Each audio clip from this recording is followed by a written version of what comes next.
हरे Krishna. ग्रंथराज Śrīmad-Bhāgavatam की जय। श्रील प्रभुपाद की जय।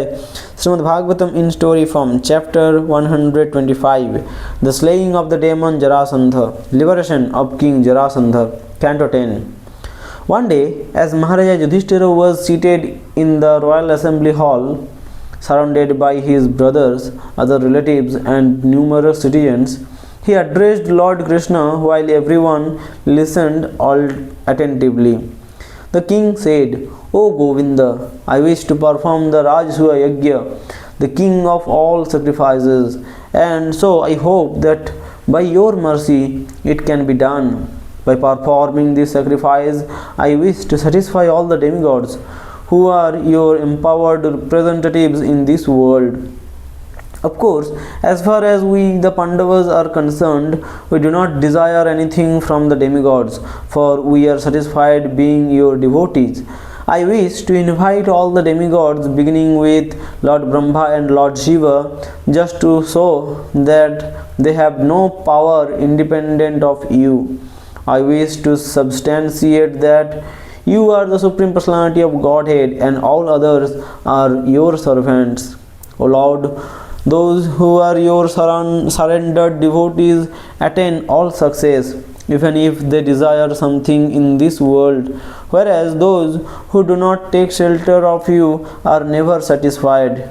Let the people of this world see the result that is obtained by those who worship your lotus feet, and also let them see the result that is obtained by those who do not." The Supreme Lord said, "O King, your plan is an excellent one, because by the performance of the Rajasuya sacrifice, all living beings will be benefited. First, you must conquer all the kings of this earth, bringing it under your control, and you must procure the necessary paraphernalia. Only then can this great sacrifice be performed.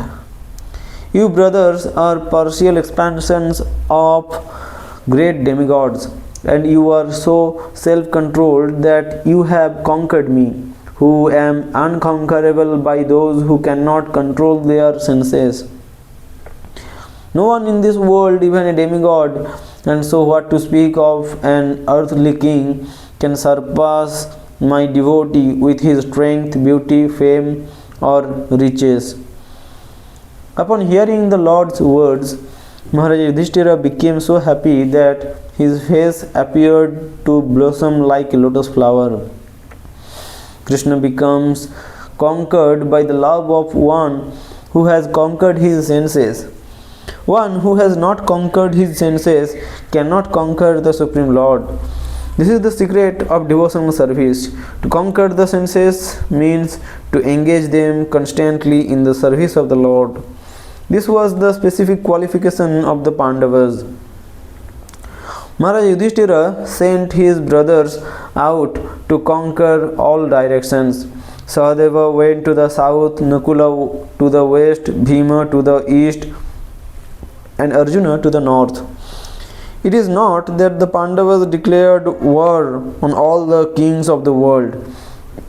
They went out to inform them of Yudhishthira's intention to perform the Rajasuya sacrifice, and that they were required to pay taxes for its execution.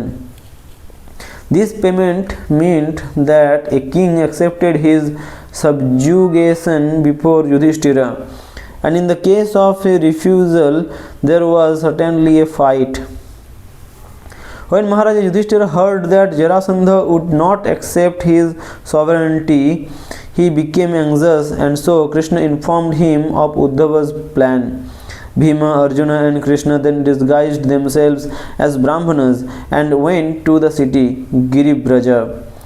They approached Jarāsandha, who was a dutiful householder that never neglected Vedic injunctions at the time appointed for receiving guests. Dressed as Brahmanas, Krishna, Bhima, and Arjuna stood before Jarāsandha while the Lord said, "O King, we have come a great distance just to ask some charity from you. Please grant us our wish. What can the tolerant not bear? What will the wicked not do? What will the generous, not give in charity, what will those of equal vision see as an outsider? Who will those of equal vision see as an outsider? In this way, the Lord encouraged Jarāsandha to just grant them their desire without first having them specify their ways. Krishna continued, that person must be condemned and pitied who, although able to do so, fails to achieve lasting fame by the use of his temporary body. Just consider how Harishchandra, Rantideva, Unchavritti, Mudgala, Sibi, Bali, the legendary hunter, and Pigeon, and many others attained the permanent by means of the impermanent. In this way, Krishna flattered Jarāsandha by comparing him to greatly charitable persons of the past. The Lord further explained that such imperishable fame always comes at the cost of sacrificing one's temporary bodily comforts. While listening, Jarāsandha came to guess that the visitors were actually Kshatriyas because of the stature of their bodies, their commanding tone of voice, and the marks caused by the bowstring on their arms. He also felt that he had seen them somewhere else. Jarāsandha thought, these persons are surely Kshatriyas dressed on Brahmanas. What harm they can do? What harm can they do me? For they have already diminished their stature by coming to me as beggars. I shall give them what they want. Once Lord Vishnu came to Bali in the guise of a Brahmana. Although aware of this trick and forbidden by his guru, Bali Maharaja gave the entire earth in charity, and his spotless fame is still discussed throughout the world. Thus, having made up his mind, Jarāsandha said, O Lord Brahmanas, tell me what you want. I will give it to you, even if you ask for my head. Krishna replied, O exalted king, we are actually Kshatriyas. We have come to beg for a fight. We have no other request to make. Over there is Bhima, and this is his brother Arjuna. I am your old enemy, Krishna. Being thus challenged, Jarāsandha laughed loudly and said with great contempt, all right, you fools, I shall fight, but I would not fight with you, Krishna, because you are a coward who fled from the battlefield and entered the sea. As for this one, Arjuna, he is younger than I and not very strong. Bhima, however, looks like a good match for me. Jarāsandha offered Bhima a large club and selected another one for himself. Then everyone went out of the city. The two heroes began battling, striking each other severely, and they were so expert that it almost appeared as if they were two dancers on a stage. When the clubs struck together, it sounded like thunderbolts in a storm, and while circling one another, Jarāsandha and Bhima presented a magnificent spectacle. After their clubs were broken, the two angrily pummeled one another with their iron-hard fists, and they appeared to be equal in terms of training, strength, and stamina. Still, they kept on fighting without any let-up, neither able to defeat one another. For 27 days they fought, stopping at the end of each day to live as friends in Jarāsandha's palace at night. On the 28th day, Bhima frankly admitted that he could not defeat Jarāsandha. Krishna then told Bhima the secret regarding Jarāsandha's birth. Jarāsandha was born in two halves from two mothers. Seeing that the baby was useless, the father threw the two parts into the forest. These were found by a black-hearted witch named Jara, and she managed to join the two halves, bringing the baby to life.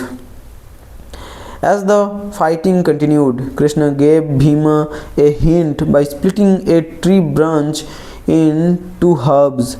This indicated that Jarāsandha could be killed by reversing the manner in which he was born. Previously, Krishna had transferred his power to Bhima. Now, understanding the signal, Bhima grabbed hold of Jarāsandha's legs and threw him to the ground. Pressing one leg with his knee, Bhima grabbed the other in his hands. And in this way, he bifurcated Jarāsandha's body, beginning from his anus and going up to his head. When the people of Magadha saw their king's body lying on the ground in two halves, each having one foot, one leg, one thigh, one testicle, one hip, one shoulder, one arm, one ear, one eyebrow, and one ear, with half a chest and half a back, they let out a great cry of lamentation. Krishna and Arjuna went and congratulated Bhima by embracing him. Lord Krishna did not want to rule the kingdom, however, and so he called for Jarāsandha's son Sahadeva and had him installed upon the throne. The Lord then went and released all the kings and princes that had been imprisoned by Jarāsandha. Hare Krishna.